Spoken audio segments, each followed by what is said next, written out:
Okay, everyone. Once again, this is Robert Sophia, your host for today's WebEx. And first of all, please let me say thank you for joining us, and thank you for your patience as well as we waited for these last few folks to join us. So this presentation is the first in a series of 5 presentations that we're going to be giving over the course of the next couple of months. The goal is to take you from A to Z where social media is concerned. We realize there's a lot of questions. We realize there may even be some doubts as to whether or not this is worth your time and energy to pursue time with social media. And we're going to try to answer all those questions. Now, I do want to forewarn you. This is the 101 presentation. That means it's basic. Okay, this presentation is going to be very, very basic. So if you already have a high degree of comfort where social media is concerned, then you may find that some of this is information you've heard before, and it may not be a lot of value to you. So if you're a guru, you can go ahead and hang up the phone. You won't hurt my feelings. You can do something else, and then you can join us on the next WebExes, because here's how this is going to work. This first one, we're going to give you a 40,000-foot view. What is social media? How should you use it? Why should you use it? How do you get started, basically? The second WebEx is going to be on compliance in detail. The third will dig deeply into Facebook and LinkedIn and Twitter and YouTube, each tool one at a time in detail. So for now, let's go ahead and get started with the 101. We'll take your questions. This is a live WebEx. I will wait till the end to take questions, but feel free to start messaging those in using the chat feature of the WebEx control panel, and I will answer as many of those as I possibly can at the end of this WebEx. All right, so let's get into the meat of the presentation. First of all, what is social media? That's the question we want to answer, first of all. What is it?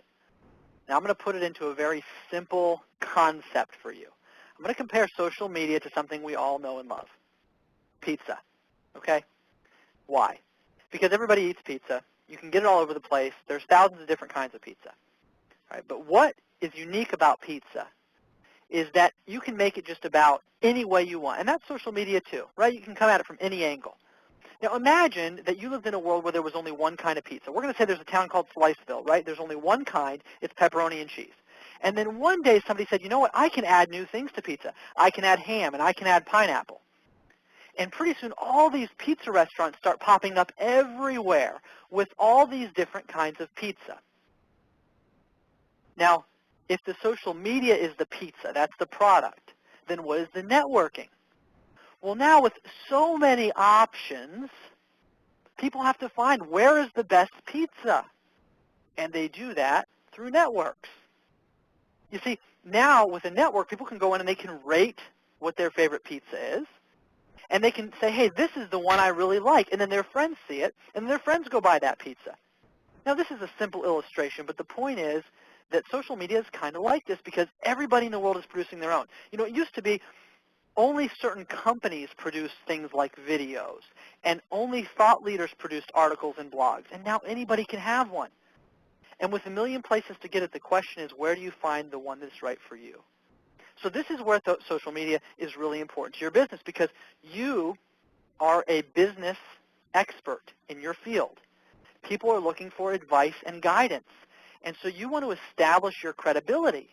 Now, you can do that with social media, but people also have to find you. And so you've got to decide which channel is right for you. Are you going to use LinkedIn, which is a business network? Are you going to use Facebook, which is a personal network? Are you going to use Twitter or YouTube, which are public networks? See, these are social networking tools. We use the expression social media, but that's really referring to the product. So ultimately, there's 2 questions that you've got to answer. Number 1, how good is the product you're producing? How good is your pizza, right? That's the illustration. That's how it fits in. How good is your product?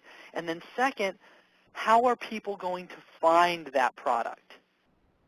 Whether it be a video, a tweet, a Facebook post, a blog post, how good is it and how do they find it? Now let's talk about each element of social media and which ones you should be using and which ones you shouldn't. Okay, that's what we're going to focus on in this presentation. Before we do, I want to just outline a few things that might be holding you back. Maybe you know that there are some drawbacks. There's a big learning curve. You're not comfortable with it. You haven't used it before. You're not sure where to start. You realize it's going to take you time to begin to use social media effectively. You realize that your clients may not use it. I mean, maybe you're sitting in your office and you realize, hey, my clients are all in their 60s, and they don't use social media, so why should I waste my time with it? And then there's compliance issues you've got to deal with. You may not immediately generate any leads from it, but there's benefits too. And some of the benefits are that you can boost your credibility, that you can get found easier. We're going to talk about these in detail in a minute. That you can connect and engage with current and potential clients. We'll establish that this is the case in a few minutes. That you can create a community around your firm. And you can promote other content you create, such as articles and events and so forth. And finally, yes, you can generate leads from social media. So, if this is the case, then surely there are benefits that you would like to experience in your own firm, and that's what we're going to talk about, is how you can do that. So let's look at each area of social media, as we said we would do, and we'll explain each of these benefits, and we'll address each of those drawbacks that I just mentioned and see what the right perspective is. First of all, I want to talk to you about one key element of social media, which is blogging. Now, if you do not have a blog on your website, then you do not have a modern website, period. Okay, there was a time when a website was just an online brochure. Now it's a blog. It's a living, breathing place where new content is posted regularly. Here's why you need a blog. There's a few reasons. One, because if you have a blog, you will have 55% more website visitors. And we all want traffic, right? So this is one way to increase your traffic considerably. Secondly, you will generate considerably more leads, up to 88% more leads by having a blog on your website. So let's see what that looks like. I'm going to take you to the website of Frost & Frost Financial, which is a website that we built here through Platinum, and actually is one of my co-founders, Thomas and Robert Frost. This is their website. So this is just the blog section of their site. Now what you'll find here is that whenever anyone visits their site, they can see a running log of all their recent blog posts. And think about it. When you read studies about why people leave their financial advisor, isn't it always the top reason a lack of communication? So in this case, we are eliminating that problem by communicating on a weekly basis through email and through our blog. So here's an example of a blog post from this week. You have to keep a blog current. You have to post to it regularly. That's an extremely important element of a blog. So as you can see, here's our weekly blog post on what happened in the markets and in the economy last week. Now what you'll also notice is once you drive traffic here, so let's say you send an email out and you push people back to your blog, the goal is not just to get them to read the blog. You could do that with an email, but to get them to engage with your business in other ways. So one element of this that's very important is right here. You see this, have a question. And very quickly the person can put their name in, explain that they have a question, and this can be sent off right away to the advisor. So instead of just reading an email and having to type a response, they can quickly put a question in. One element. Other things about this that are very important is it gives them the option to sign up for a newsletter on the spot, so you can boost your readership. Also, once they get to your website, hopefully they're going to engage with other elements of your website. Maybe they're interested in seeing your videos or other resources. Maybe they say, you know what, I haven't really looked into who this company is. Let me go ahead and read a little bit more about them, and they click on your process. So the goal is to drive traffic to your website, but then also to have a way to capture leads through your website once they visit your blog. So a blog is an extremely important function of social media. How do you build a good blog? What's involved? Here are a few key factors. First of all, if you don't already have a blog on your website, call your website provider and say, I need a blog. Add it to your website.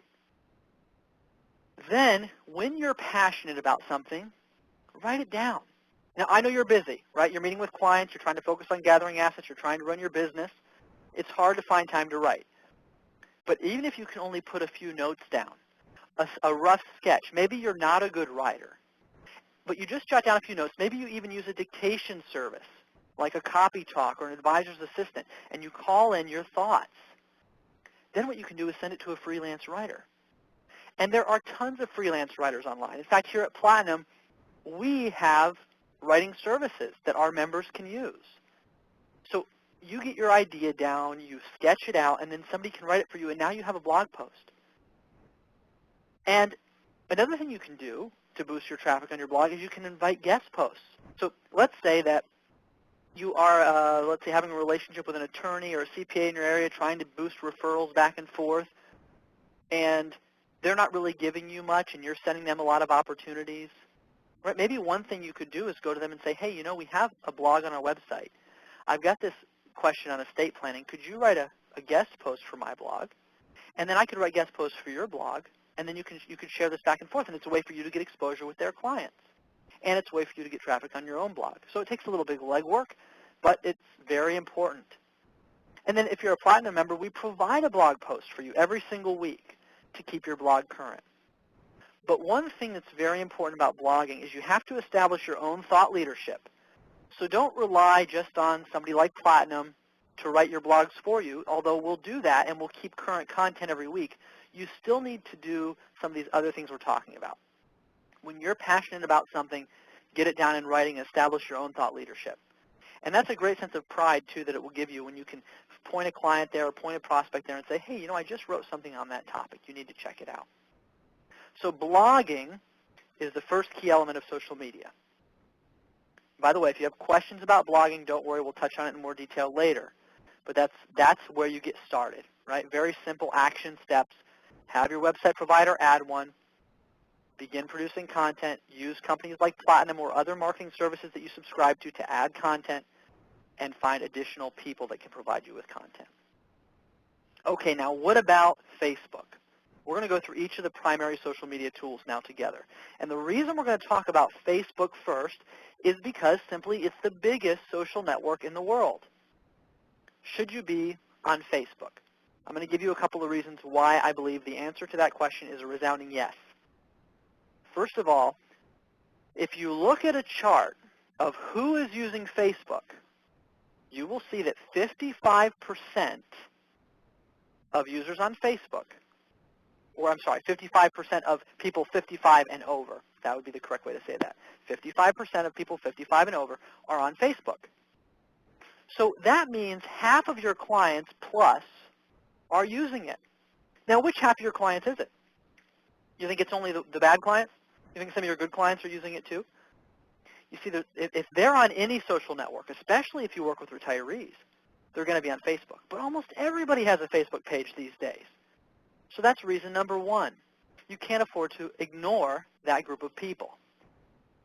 Here's another reason, though. It's very, very interesting. Notice who spends the most amount of time on Facebook. 22% of Facebook visits are from people 55 and up. See, they are the biggest users of Facebook compared with the 25 to 34 demographic. So not only are they there, but they're extremely active. 1 in every 7 minutes online is spent on Facebook. Can you believe that? That accounts for 3 out of 4 minutes spent on any social network, period. So since this is the most used network, there is no doubt you need to have a corporate presence on Facebook. And notice I said corporate presence, not a personal presence. Yes, you need that too. Even to set up a company page, you need a personal page. But we're talking about a business page. Let's take a look for just a second at our company business page. I just want to show you a couple things about a company Facebook page. So this is Platinum's Facebook page. There are a few key elements that are important to a good Facebook page. First of all, you need to have a fitting profile picture. And by the way, I'll show you in just a minute what Frost & Frost, a wealth management firm, what their page looks like. But here's the idea. You need to have a high-quality photo that represents your business well. It could be your logo, like in this case, or as I'll show you in a minute, it could be a personal photograph. a nice banner image, as you can see here. You also need to have some photos in your gallery. Give people a chance to see your business before they visit your business. So here, for example, we have a look inside our corporate headquarters. Now, this is wonderful for when a client or a prospect is considering visiting you, and maybe you've created some interest on Facebook, and now they move over to your Facebook page and they look at your pictures because that's where people look first, and they get a glimpse inside your office. Now, I'm showing you a glimpse inside ours right now. Okay, but then they can see you and they can say, hey, that doesn't look like an intimidating place. That looks like somewhere I'd like to go. So Facebook is a great way to showcase your business a little bit. You can also use this for things like client events. So I'm going to log in for just a second because I want to take you over to Frost & Frost Wealth Management, to their Facebook page. And I want to show you in the photos section of their website. Here's what it looks like for a wealth management firm. We've got pictures of their employees, nice, warm, and inviting photographs for the same reason. And notice under the albums, we have images from things like polo events and other tournaments that Frost & Frost has held. We're able to put certain collaterals, things like market information papers and research reports in here. And basically, this allows people to use this as almost a second website.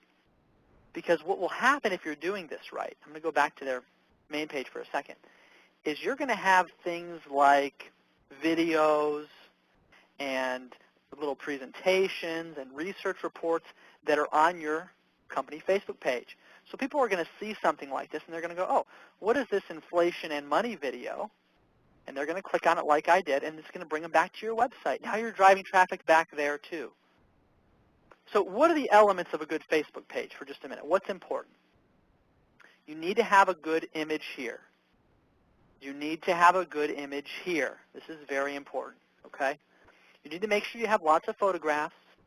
You can put a nice little description of your business, or in some cases you may have to have a disclosure here. Facebook has an option for you to add events, which is really nice, so you can promote your client events here right on your company Facebook page. People can register for those right on the spot. And as you'll notice, you also have the opportunity to post real-time content, which will show up in people's news feeds. And even if they don't click on it, they're seeing it. Now, you may wonder if this is okay from a compliance perspective. One thing that you'll want to take into consideration is that according to the SEC in a January 4th risk alert, notice this, I want to point this out to you.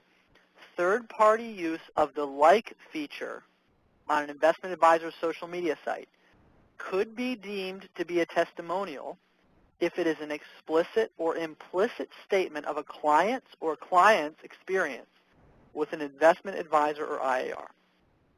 Now this is, I realize, an SEC release, and you may not be an IAR, and you may be governed by FINRA, but the regulators are basically viewing it this way. It's important for you to know. There is some things that are problematic when it comes to compliance, and we're going to do a whole WebEx on compliance next time, but I just want to draw your attention to this, and it's going to become more relevant when we talk about LinkedIn. But a lot of people have concerns about the like button on Facebook. You see, because if I see something here on Frost & Frost's page, and I decide that I want to like this, well, what's going to happen now? I liked this, so my friends are going to see that I liked that. Now, hopefully that will help this advisor get referrals, because now I liked it, my friends are going to see it, and then hopefully they'll click on it, and then they'll come over to the Facebook page, and then they'll friend the page. So the like button is a fundamental element of Facebook, and it's important that you build a lot of likes. So you might say, well, with that SEC risk alert, how do I do that? Am I going to get in trouble? Well, going back just a minute, it says it's a problem if it's an explicit or implicit recommendation, essentially. So in other words, if they like something that's on your page, is that an implicit recommendation of you as an advisor? Is that considered a testimonial, essentially? Because that's what this falls under, testimonials. Most broker-dealers, most compliance officers, most regulators, most experts will tell you that that is not the case. Okay? It is not a problem if they like something on your page. However, If your clients or prospects get on your page and they write an endorsement, an actual endorsement, or they like something that is a description of your business. For example, let's say you put a post that says, here's who we are and here's what we do, and here's how we do it, and then the client likes that. Now that could be a problem because it's an implicit endorsement of what you do.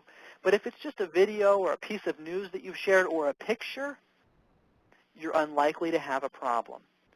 Ultimately, though, what you need to do is you need to defer to your compliance department on this. I'm not trying to scare you. I'm just trying to be as candid as I can without going into any more details. Again, we'll do a compliance webinar like this one. But bear that in mind. You can use the features of Facebook. Okay, just be careful, monitor what people are writing on your wall. And by the way, just as a side point, you can adjust your settings. Let me go back there for just a second. We'll talk about this more when we go into Facebook. But right up here, you're able to go into your settings. There are a number of privacy settings available for monitoring and privatizing your information also. You've got several account settings which allow you to do things like be notified when people post on your wall and monitor things that are happening. So you don't have to worry about somebody getting on there and blasting your firm and saying something terrible. You have the ability to moderate those types of things and protect yourself. And we'll talk about that more when we dig into Facebook in a future WebEx. Another thing you've got to do to boost your following on these tools is put them on everything else that you're doing in your firm, basically on your print collaterals, on your presentations. Use your social media icons like we've done here to draw attention to those things and build a following. Some advisors are now putting that on their business cards. They have little table tents on their desks. They do email campaigns designed to build following. We help our members with a lot of those things. And gradually, you'll build up the audience that you have on these tools. LinkedIn. All right, let's dig into LinkedIn for just a minute. If you're going to be on just one or two platforms, make it Facebook and LinkedIn. Facebook because it's the #1 used social network. LinkedIn because you're a professional. Bottom line, LinkedIn is the professional network to be on. And here are a few statistics that might convince you, if you're not already, that you need a professional LinkedIn profile. 26% of ultra-high net worth investors use LinkedIn. 58% of U.S. Internet users that earn $50,000 or more are on LinkedIn, while only 7% of those that earn less than $30,000 are. Now that's interesting because what it basically says is that higher income earners are there, lower income earners are not. We want to be where higher income earners are. LinkedIn tops all other social networks in Google search results. I want to show you something for just a second. If for no other reason in the world, be on LinkedIn because of this. I'm going to go to Google. I'm going to just type in my name.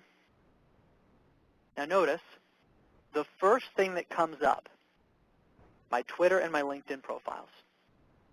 Now notice this. That's probably because in my case I'm more active on Twitter. But here, let me pick somebody else. Let me use Thomas Frost. Here we go. First thing, LinkedIn. Notice his LinkedIn profile comes up before his company website. So if you don't have advanced search engine optimization advice and guidance through your website, you haven't hired a firm to help you with that, well, this is the poor man's way. Get a LinkedIn profile, get it set up, and people will be able to find you. Now, by the way, I've logged into the back of my LinkedIn profile here for example's sake, just to show you how easy this can be. When you set up your LinkedIn profile, make sure you get a really nice picture. That's one key element of doing this right. Make sure it's professional, represents your brand well. Also, pick a really relevant key, introduction expression for your profile. I forget what they call this. I just drew a blank. But this little intro needs to really define who you are. Third, what's really nice about LinkedIn now is you can choose your own URL, just like I've done here. So people, once you have that, that's yours, just like your domain name. You own it.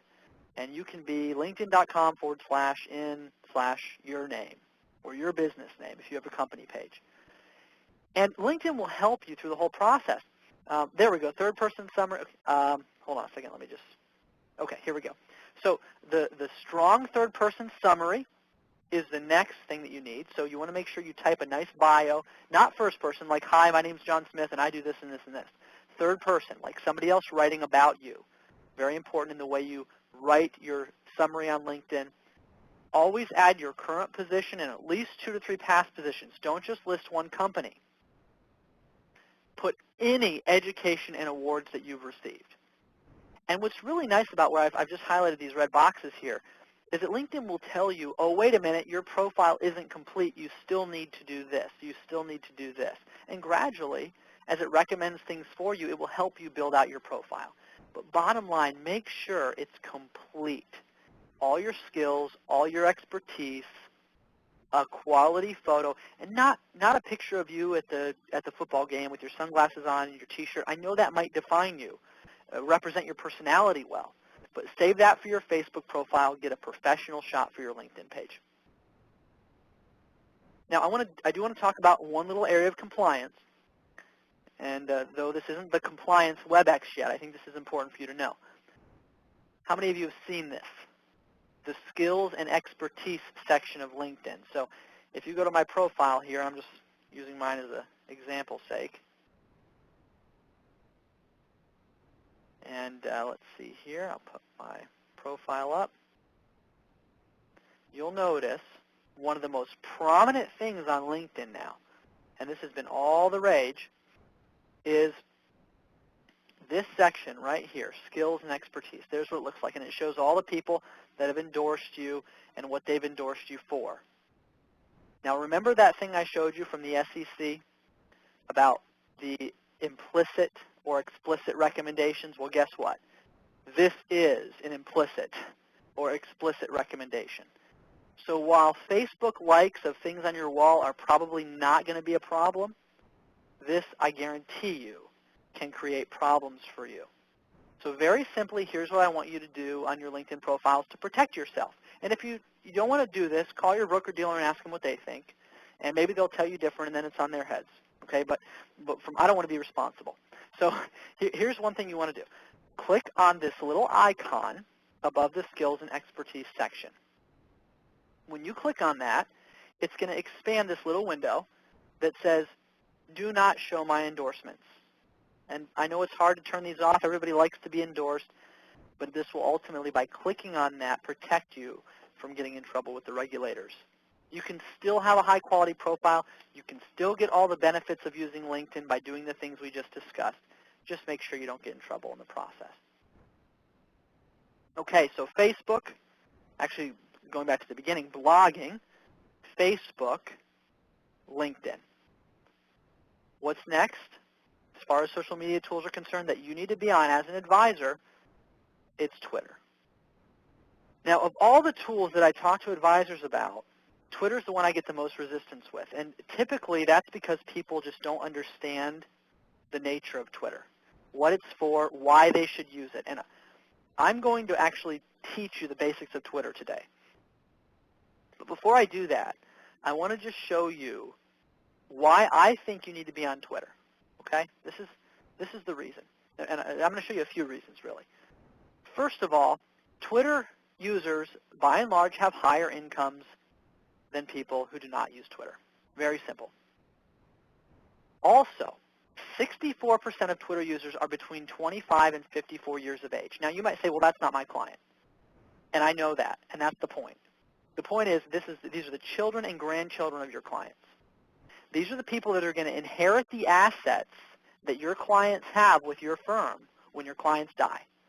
And this is the way they want to communicate. And I'm going to show you a perfect example of that because I'm in my mid-30s, and this is one of the ways that I love to communicate. And I'm going to show you how that works in just a minute. But still, if you want to retain the assets of the children and grandchildren of your clients, you might want to think about that future of your firm the next 10 to 15 years and why this is a useful place to be.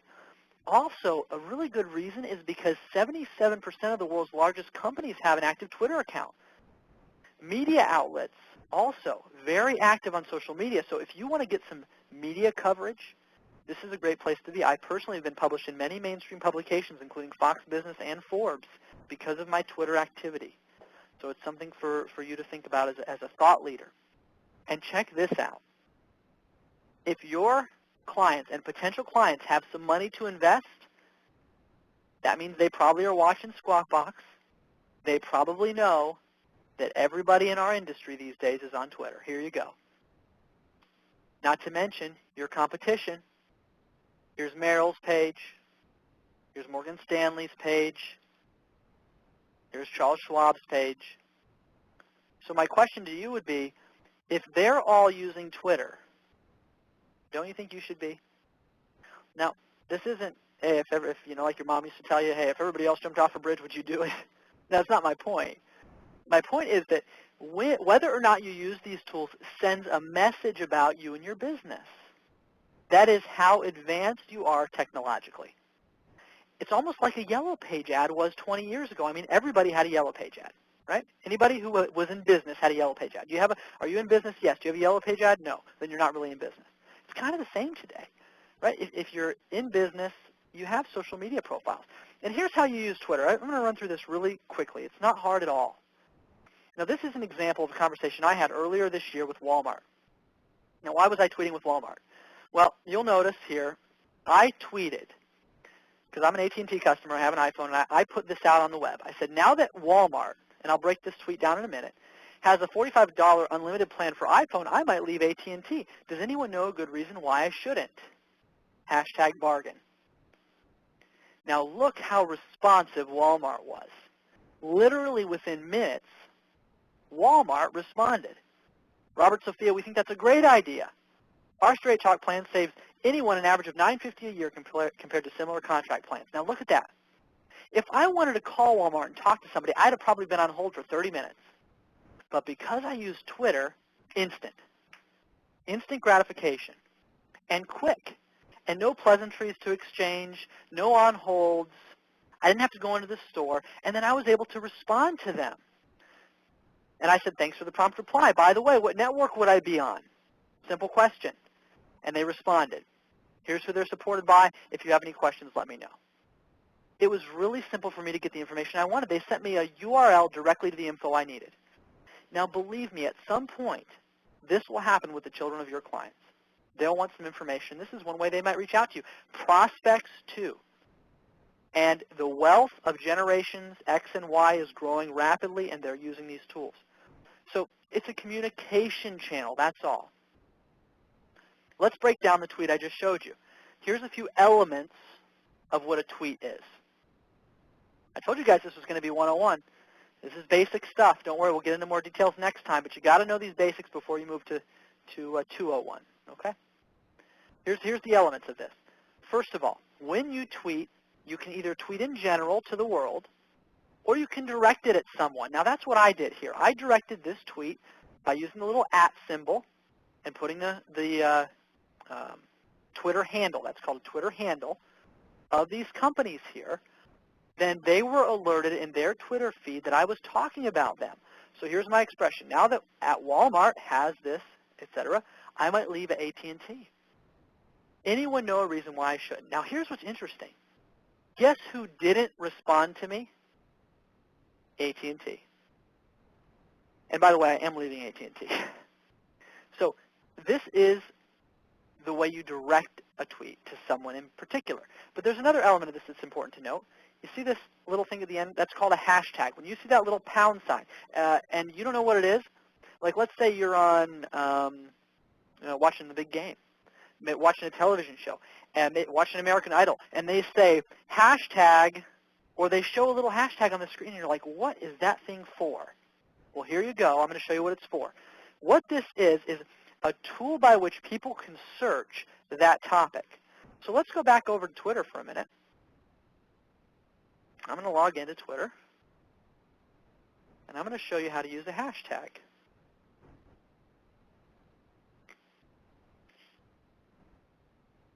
And this is actually something that's useful for you.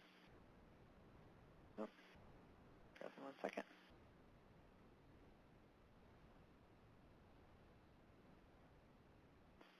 All right.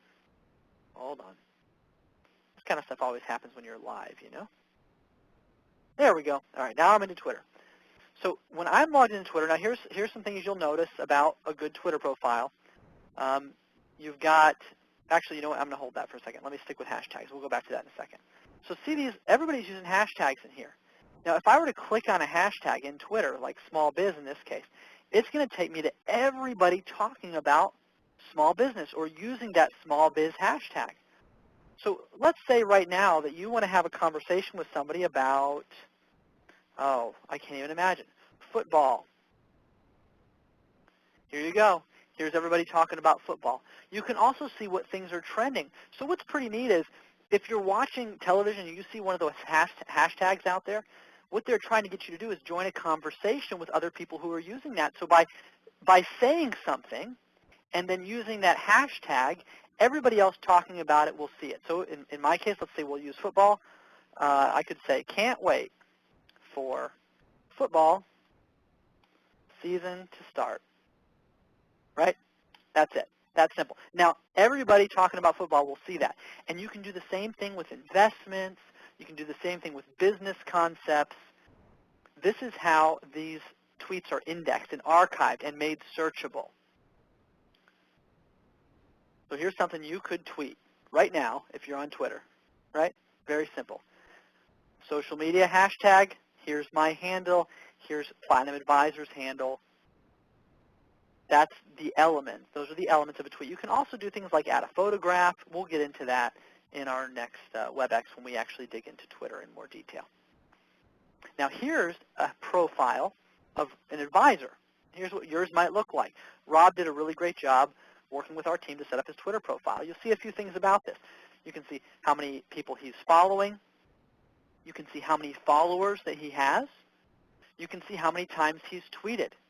You can see his photos and videos. There's some things from his house and his dogs and his family. There's also some things where he's appeared in the media, right?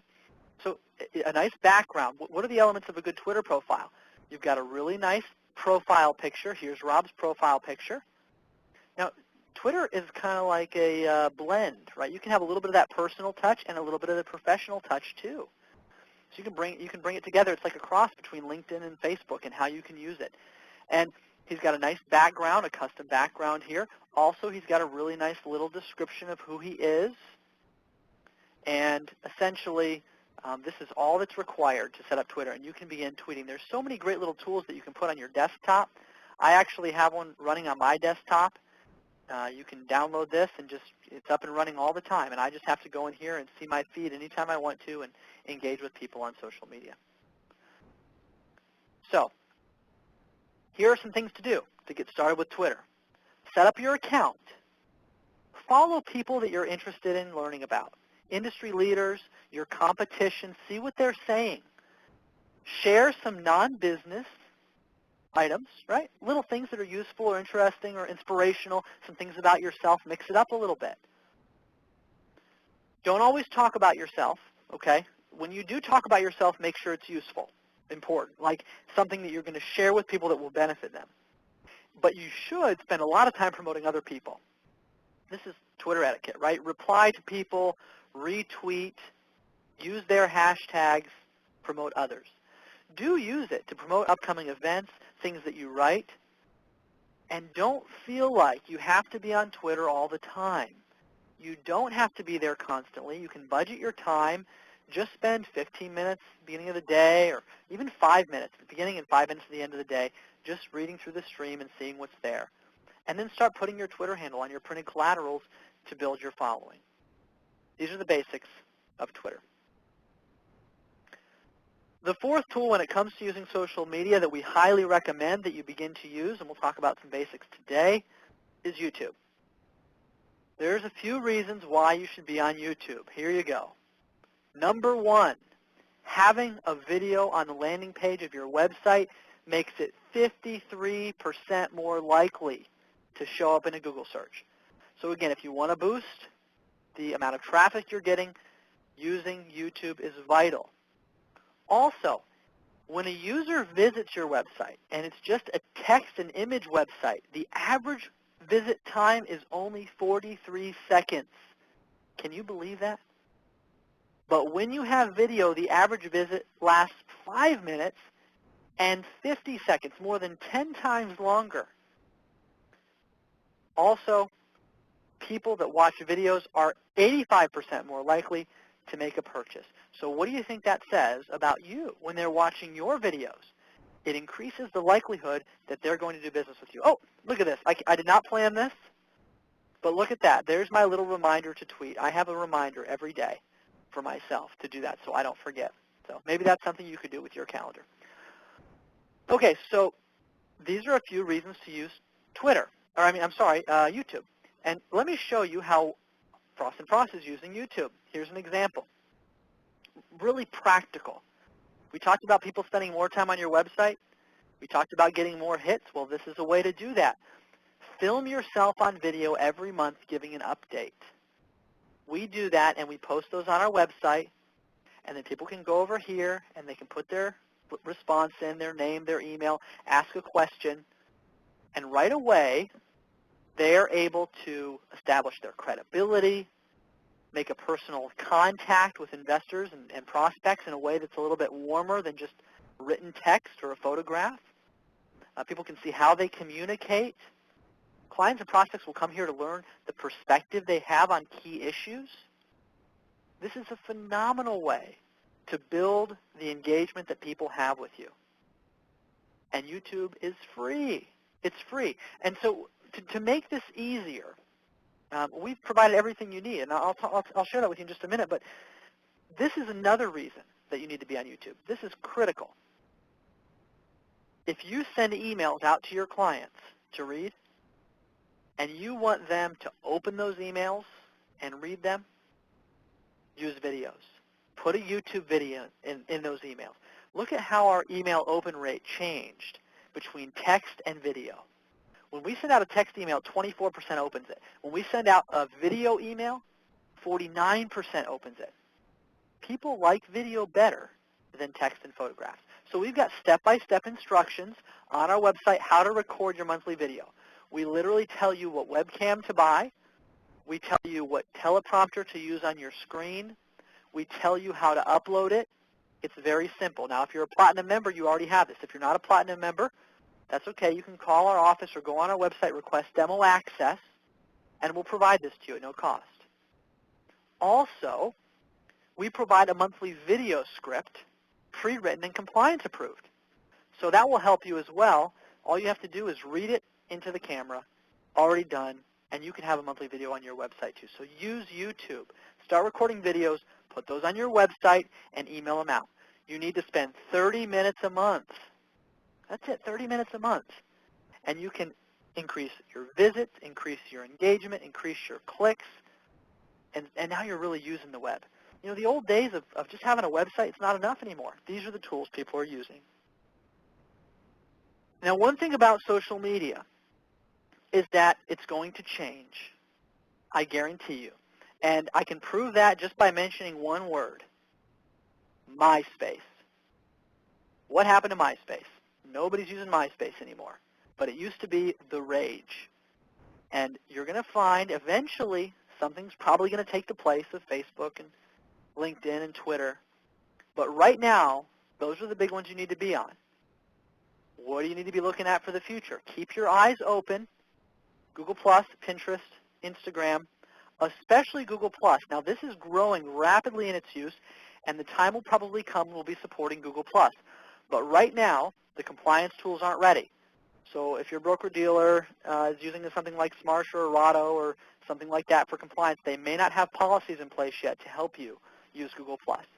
Also, the user base is primarily dominated by college students and software developers, so it's a little early, but eventually we'll probably get there. Pinterest, if you've been wondering and hearing buzz about it, it is the #1 social media network used by women.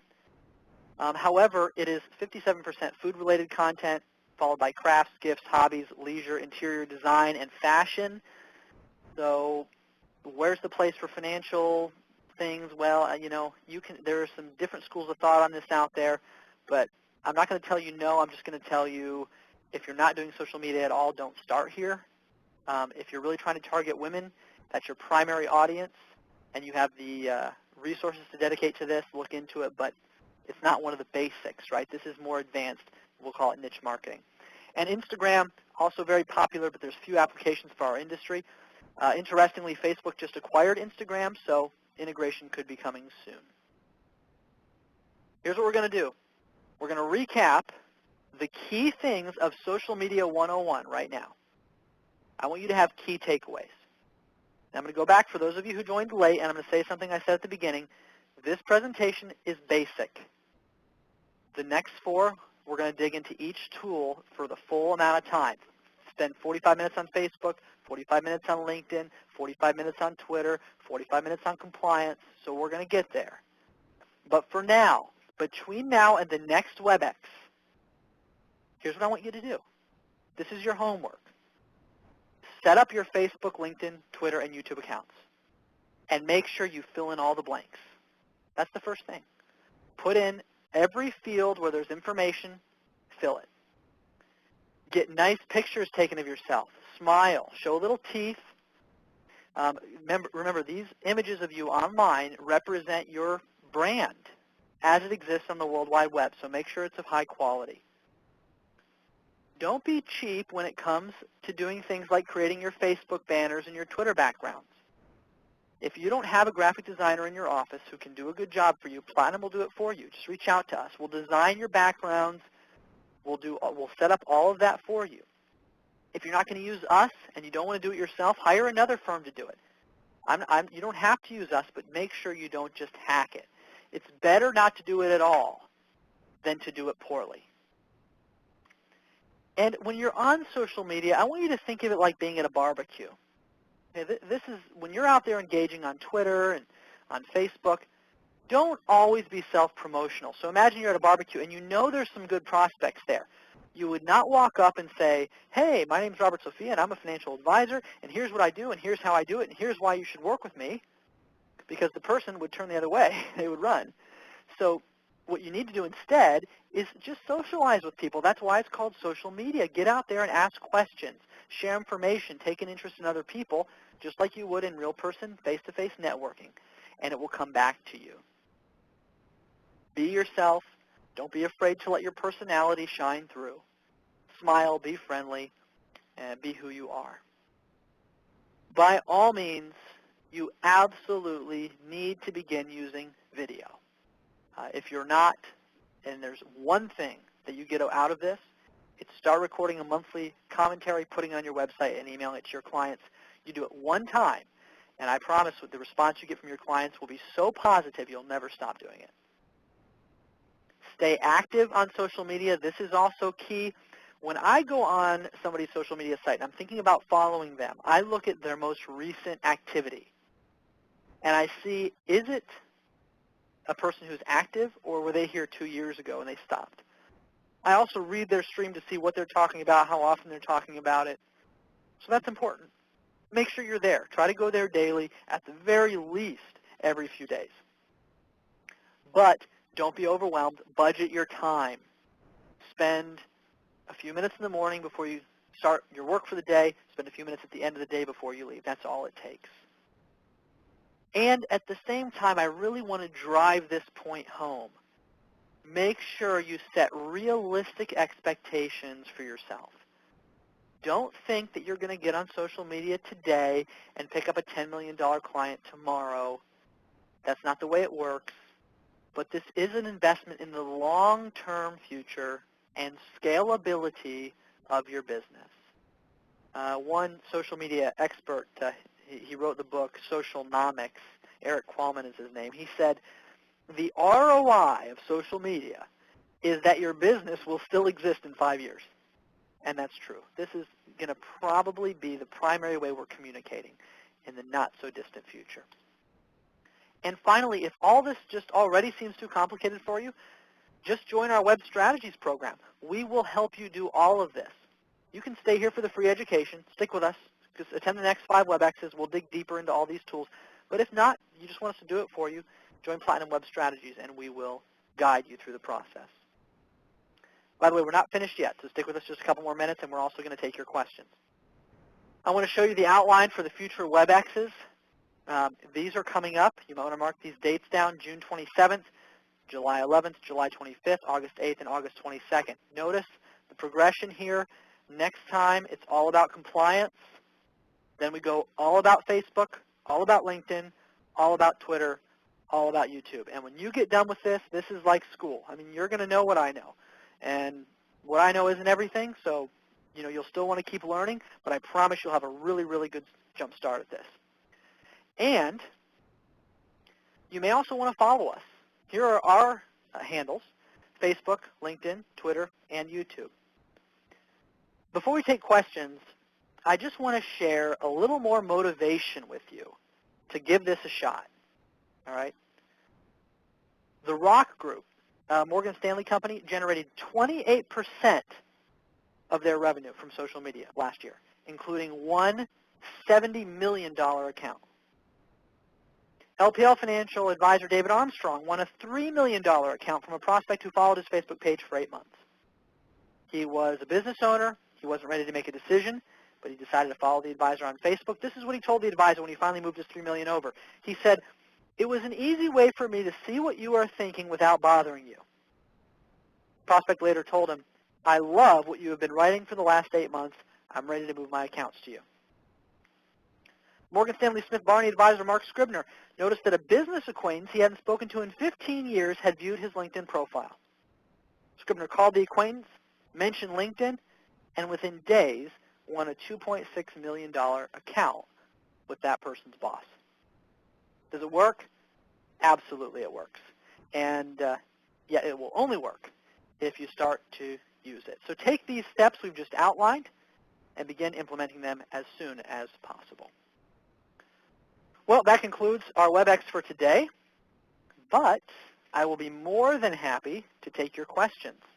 So for those of you who are out of time, feel free to go ahead and end the WebEx, and for those of you who want to stay on, I'll answer questions for as long as we can. I already see we have a number of them stacked up. So what I'm going to do is I'm going to start at the top of the list. The first person who came through was Jim Van Meter. Jim, I'm going to unmute your lines one at a time, and you can ask your questions. And stick with us as long as you like, folks. Here we go. Jim, your question, please. Yes, I'm here. Yep, I can hear you loud and clear. Okay. Did you? What's your question? Well, I'll just read it. I did it in the Q&A section here. Oh, okay. You want to type it in? That's fine. No, I already did that. I've heard that WordPress security can be pretty bad, and certainly you don't want to do things like shopping carts on WordPress. But I'm wondering about. I know they've got a spam protection facility, but what about the security for any really serious content on there? Yeah, that's a really good question. Actually, I wasn't endorsing WordPress specifically, and a lot of that has to do with whether your broker-dealer will even let you use it. And yes, WordPress is not noted for its security, that's for sure. So it's a great function for blogging if that's all you're going to do. But putting client accounts and having a client account portal there, using that for any kind of file transfers, all that's really out of the question with WordPress. So what I was really stressing, I use WordPress to represent blogging because it's the most well-known blog, but ultimately you probably are better served by using a built-in blog with a website provider that's already within our industry and has the security protocols in place that need to be there, and that your broker-dealer approves. Okay. Yep. All right. Second question, are you going to post this recording on the Platinum website? Absolutely, and we're going to be posting all the recordings on our Platinum website, by all means. Okay. That's my questions. Okay, Jim. Thank you so much. All right, next question comes from Kelly. Kelly, go ahead. You're on the line. Hi, everyone. My question is actually about the client events or public events that you do. When we send out invites, I understand that it's appropriate to ask for permission before you put a picture of your clients or attendees on Facebook or any sort of website. So how would you recommend putting a disclaimer on there that is not going to dissuade somebody who's iffy on whether or not they want to come? If I put something that says, photos may be taken for promotional purposes, that might weird some people out when it's just as simple as we're going to take a couple of pictures of the event and we're not really going to focus in on anybody, but we just want to show the attendees and the fun that everyone was having. Do you have any recommendations on how to state that disclaimer at the bottom of an invitation? Yes, and I love that question, and we're going to talk about that on the Facebook WebEx, because one of the most powerful things you can do is post a picture of a client, tag them in it, all their friends will see it, and then they'll go to your page to view it. So that is a great practice. One of the things that we do is we just put a small note on all of our event feedback forms, which is very simple, with a place where they put their name, address, phone number, anything on there to register for a prize or a drawing, which we always have at our events. And we just have a little note that says, we take photographs of our events from time to time, and we post these on our website for our clients to enjoy. You'll be able to download and view these as well for your own personal enjoyment. Do we have your permission to post this on our company Facebook page or website, any photos that you appear in? And most of the time people, they just check yes or no. My question in addition to that is we've had some of our best activity on our business Facebook page is when we have an event, we upload a picture, and then a client will say, you guys did such a great job tonight. Thanks so much for all you do for us, and we've had to remove it. Yeah, that's unfortunate. What I recommend when that happens is I like to call the client. I like to say, okay, thank you so much for that recommendation. However, because of the regulation, we're not allowed to have recommendations on our company Facebook page, so I had to delete it. I'm so sorry. However, if you really want to post that recommendation on your own Facebook page for other people to see, you're welcome to do that. By the way, that's your constitutional right to do that, and then other people can still see it. So the benefit of that is there's nothing that your compliance department, that you or the regulators can say about that. The person can put that on their own page. It just can't be on your page. Okay, thank you. Absolutely. Thank you for the questions, Kelly. Okay, Peter, go ahead. You're on the line. Well, basically, I think I'd be too overwhelmed working all this stuff. Can you guys put together a program to put me on a track so I at least know how to contribute content, when and how? Yes, Peter. Actually, we already have that program. And if you visit our website, platinumstrategies.com, somebody from our office will be happy to fill you. You can see some of the offerings that we have available. We'll be happy to talk with you about that, explain the program in detail. So the answer is yes, by all means. All right, thank you. Would you like me to just make a note and have somebody reach out to you, Peter? I just emailed Jennifer Wilson asking her to get back to me. Great. She will definitely do that, and we'll be happy to assist you, Peter. Thank you. Thank you. My pleasure. Tracy, you're on the line. I am wondering if we can obtain a copy of the presentation that we can share with the others in our office. Absolutely. As soon as we get this rendered, and it takes typically 24 hours to do that into video format, and then we'll post it on our website, and we'll send out an email link, and you'll be able to share with anyone you wish. Excellent. Is there Any a way other to questions? get like a hard copy of the? Is there a way to get a hard copy of it? Of the actual slide? WebEx? Yeah. Yes, we can provide that to you, certainly. Yep. In fact, I'll make a note right now of your name, T-R-A-C-E-Y. Let's see here. Okay, I want to say your name out loud. Okay. Session. I put a note down for your name. Yeah, I didn't want to say it wrong. Okay, so I put it down, Tracy, and I'll make sure that someone sends you the slides. Excellent. Thank you so much. My pleasure. Thank you for joining us today. Corey, you're on the line. Corey Scobie, are you with us? Okay, looks like we lost Corey. All right, let's see here. Mary. Mary Kuski? I'm here. Yep, I'm here. Hi, Mary. How are you?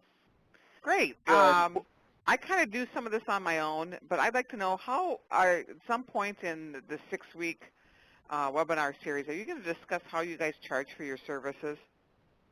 Yes, absolutely. And you can learn more about those services if you like by visiting PlatinumWebStrategies.com or PlatinumStrategies.com. Okay, And great. so yes, we will. Ultimately, our goal was not just to promote our services here, but to provide genuine education. So eventually, we'll touch on that. But if you're interested, please do feel free to visit that Great. website. Good. Thanks so much. Thank It you was for the question. excellent today. Appreciate it. Thank you. It was my pleasure. Okay, so those are all the folks that have raised their hands. I do have some other typed questions here. We're going to go through these briefly. Oh, thank you, Karen. I just got your text. I'll make a note here. Karen. Okay. Okay, so here's a few questions that we've got. How do you recommend increasing likes of your Facebook page, aside from adding the Facebook logo to all marketing material? Good question, Rachel. You're going to have to join us on the Facebook WebEx, and we're going to discuss that. I'm sorry. This is basics. We're going to dig into that in detail. I promise you'll walk away with 10 or 15 ideas for how to do that if you join us on that July 11th WebEx. Kelly, what kind of disclaimer do you recommend on event invites so you can show people? Oh, we just talked about that, showing people's faces. Let's see. Okay, can we actually do all this for advisors? Yes, we can. Please visit our website. It's right here on the bottom of the screen, platinumstrategies.com. It's on every slide here, as you'll see, and by all means, we can assist you with this. Is there a place where we can obtain a copy of this presentation? Yes, I will send that to you. Sandra, is our company disclosure required on all these items? That is up to your compliance department. Mary, how do you charge for your services? Pricing is available on our website.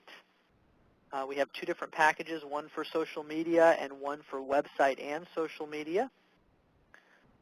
And let's see here. Corey, yes, I will send you a copy of the presentation as well. So looks like that is the end of our questions. Thank you, everyone, so much for attending. It was a pleasure to do this for you. I hope you'll join us on the future webinars as well. And I hope you have a great rest of the day and a wonderful week. We'll see you on social media.